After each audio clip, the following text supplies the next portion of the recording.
Hey guys, welcome back to my channel, David Secondary Comics. All right, I'm going to talk about a subject. Is FOMO good for the collectors? It might be good for retailers, but is it really good for collectors when we hear something that is being a buzz around before it's released and is the FOMO kicks in like, God, I gotta be a part of it. I need to have that book. People pumps it, they advertise it, they say about it, they show you about it, and they talk about it before you release. They show it on FOC, gotta be the book. They show it in the top 10, is selling for this much. As a collector, there should be a few things that you have to consider. As for myself, I need to look at a couple of things. Is it too overhyped? Is that character they're talking about, or is that story is it worth getting? But when FOMO kicks in, God, it just trumps over everything, and you just buy it now, buy it now, buy it now. Here's my money, take my money. All right. So once you get the book, you say, "Oh, did I make a good gamble on it?" A lot of people say, "Did I make a good investment on it? Was the story good?" Overall, here is 5 reasons why maybe FOMO might not be good for collectors. And I'm going to show you 5 books on due to it. Batman 126. All right.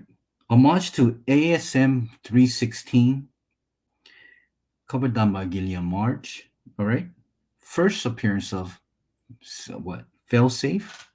Remember this? Remember all the hype?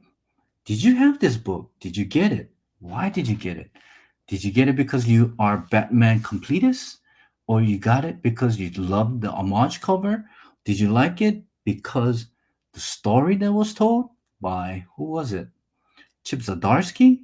Great. Or did you get it because of FOMO, because there's a first appearance on a comic book? Now, November 3rd of 2024, this year, this book sold for $2.09. This cover price was $6, way below cover price. Even though you got it for what, 30, 15, 20, okay, let's say 20, 10% off, 20% off, 30% off, still a waste of money, which you could have waited. I could have waited and got it booked for $2.09. All right, like I said, 5 reasons, and 5 reasons I will tell you and I'll show you. You remember this? Edge of Spider Verse came out in 2022. You remember? They were talking about, ooh, you remember Across the Spider Verse? The first of the part two on a second movie with Miles Morales. The first movie was dope. Second movie, they say they're gonna show a whole tons of spider related characters that, and this was one of the character, Spider Rex, and he definitely was in that movie. Everybody was talking about it. Ooh, first Spider Rex, he's gonna be in the movie. I saw it on a trailer. Gotta have it. Gotta have his costume if it comes out. Did you get it due to because you are Edge of Spider Verse what completist? You got it because you love dinosaurs. You got it because you love Dan Slott storyline. Whatever it is, this first appearance Spider Rex covered down by Francis Yu for $5. Now you might have made a little money on it, but definitely this was selling for about 10, $15, but it was $4.99. No, $3.99? $4.99. So you got what you paid for with a first appearance. But it was freaking so many people were talking about this. I remember that was one out of 25. Humberto Ramos. First cover, not first cover, but there was a cover Arena. I think that's Arena. That book is nowhere double digits now. But anyway, here's another second reason why. FOMO might not be a good for collectors. Why pump things up? Because of first appearances. All right, second book. Third book, I actually said. Twig, number one. You remember that? Scotty Young. Oh man, such a great story writer. Gotta have it. Gotta get this now. Wow. Twig number one, Scotty Young cover. October 20th. That's how long it was. Believe it or not, there was a version of this, one out of 100, sold for $2.99. One out of 50. Virgin cover, sold for $2.99. But in October 11th of this cover A, sold for $3. I just don't get it. So October 11th for $3 and October 21 out of 50 Virgin sold for $2.99. You remember the hype over this? When a lot of people were saying, gotta have this cover, gotta get this book. Wow. Scotty Young covers. Scotty Young wrote it. Yeah. I guess the book they need to get was the preview. There was a preview of this. There was a 1 out of 100, which was a black and white. I don't know if there was an ash can for this. Could be the ash can. But everybody was talking about this, but they talked about everything else after this book came out. Yeah, Twig, number one. Scotty Young cover. Do you remember this book? Black Adam, issue number 2. First cover appearance of White Adam. Yeah. November 2nd, 2024. 10 copies sold for $10.50. 10 copies.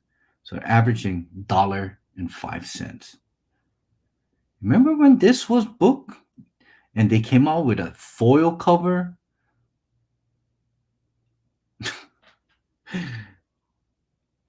FOMO, is it really good for the collectors? Is it really good that they hype this book up and us as a collector,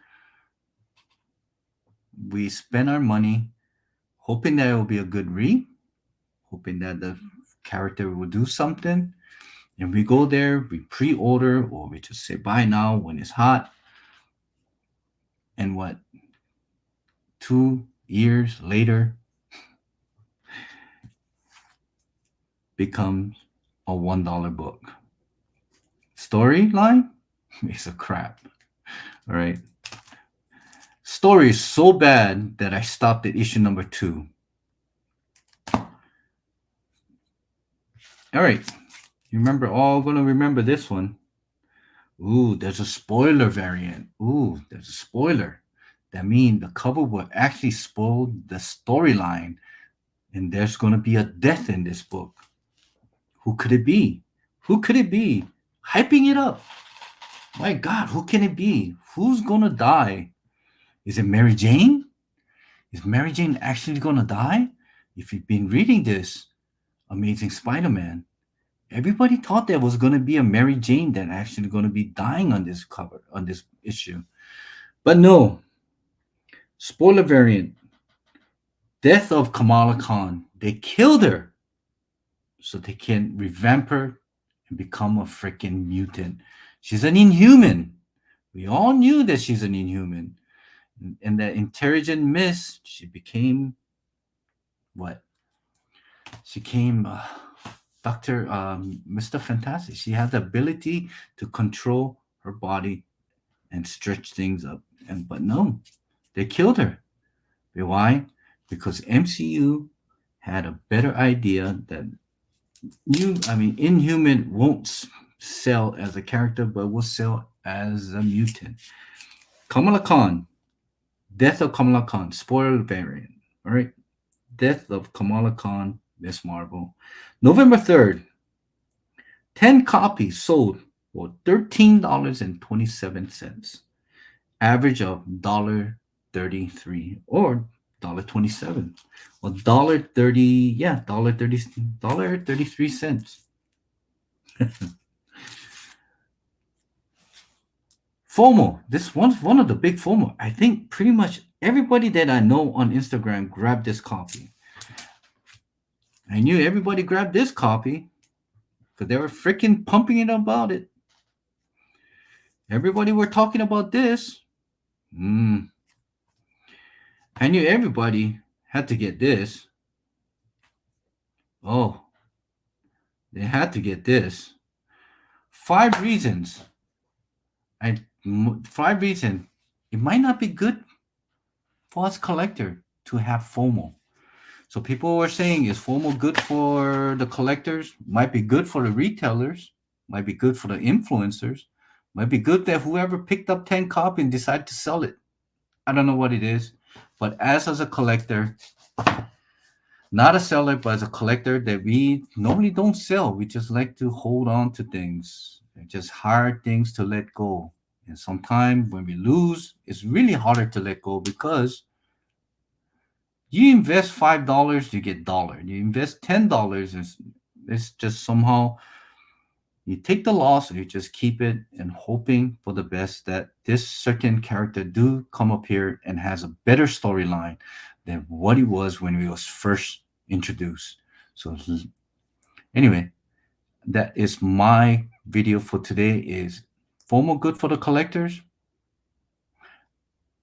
There is a 5 reason why it might not be good. All right. I hope you like this video. Let me know in the comment what you think about this. And if this is your first time into my channel, subscribe, give this thumbs up, and see you next time. Shoot.